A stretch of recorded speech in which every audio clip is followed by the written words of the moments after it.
Well, here we are, everybody. We are on Randomizer Monday, and before we get started, just remember, Rise is 7, not 6.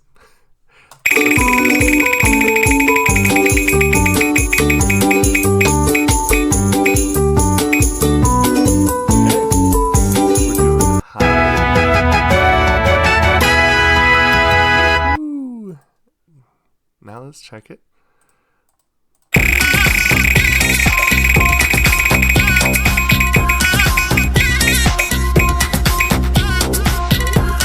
Okay, we're gonna get something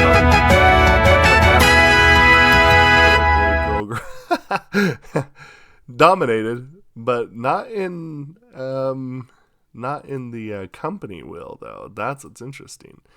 So, what is the feature?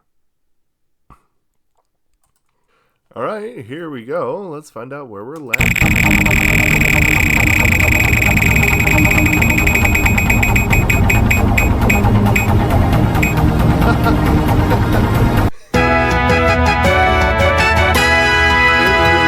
Gfriend, okay.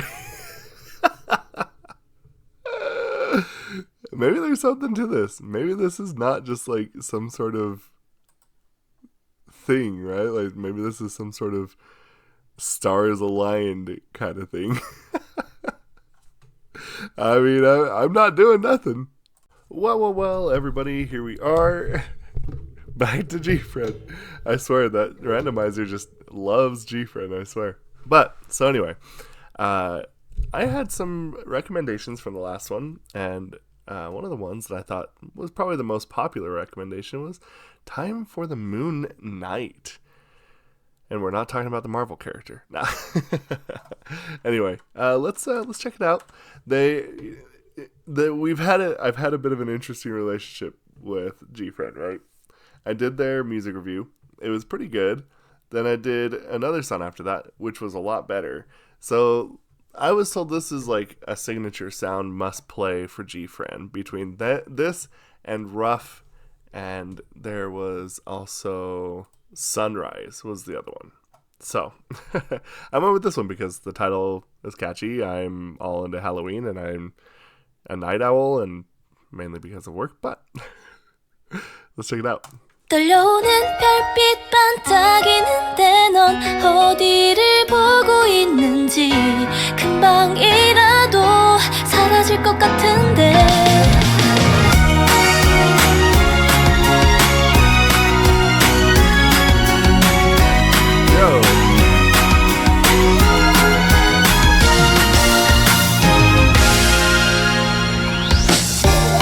불이 켜져 심장이 깜깜해 오늘도 기분은 시무룩해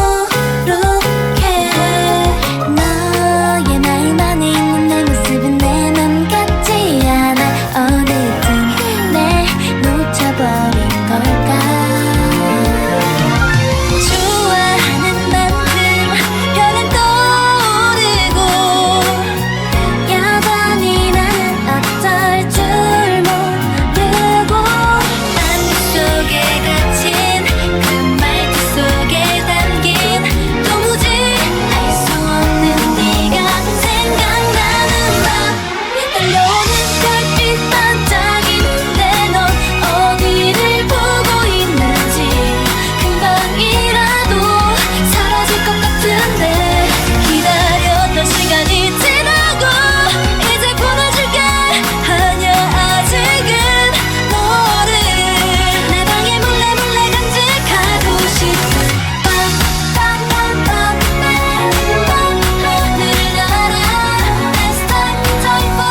Okay, time for the Moonlight.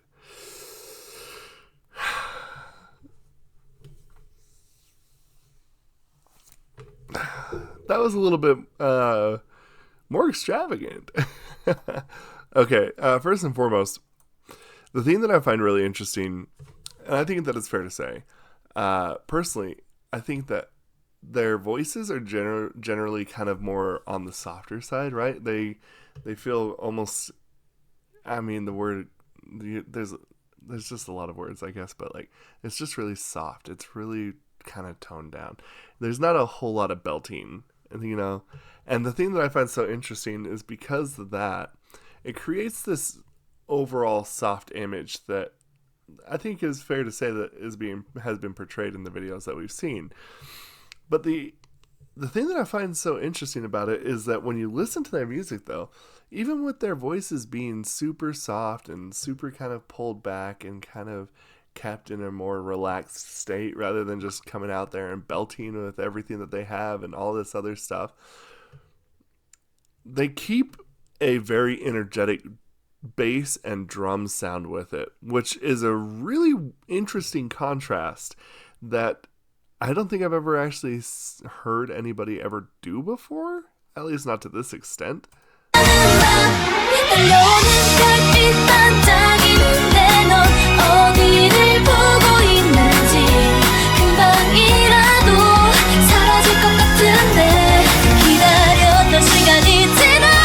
See, like the drums are going crazy. It's like and like all this other stuff, and you have the bass that's going along with it. Like,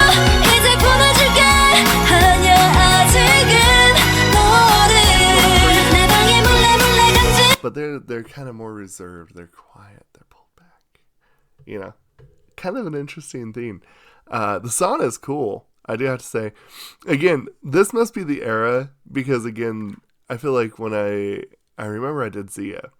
And I think I brought this up last time, but they kind of had that same kind of feel where they would have violins and a lot of strings. It probably might have been Infinite too. Infinite might have been the one to kind of start that as well. I'm not fully 100% sure. So if you do know, please let me know down in the comments.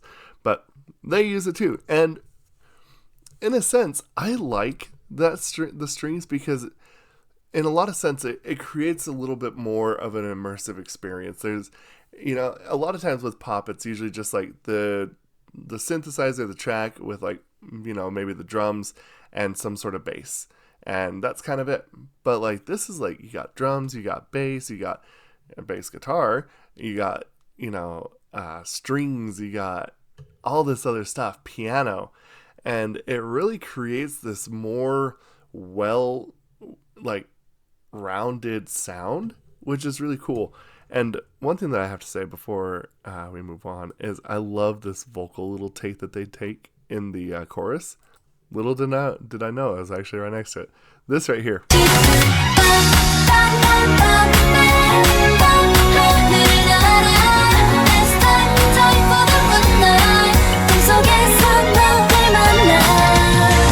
I think that's such an interesting thing because, again, we get it a little bit later, and it's just kind of an interesting take because it's, they're kind of a large group. How many do we got? Okay. 1, 2, 3, 6. I mean, that's fairly a decent size. And so when they all contribute to that spot, it's got a really, really cool, really full sound. So kudos. And one thing that I don't think I've actually talked about in a while is the lyrics. Wow. They're using like really unique verbiage and kind of digging into the dictionary a little bit. They're pulling out words like morose and veiled in a mist. And I don't know. It feels like the writing of the lyrics is actually a little bit just more than just typical pop, which is kind of cool.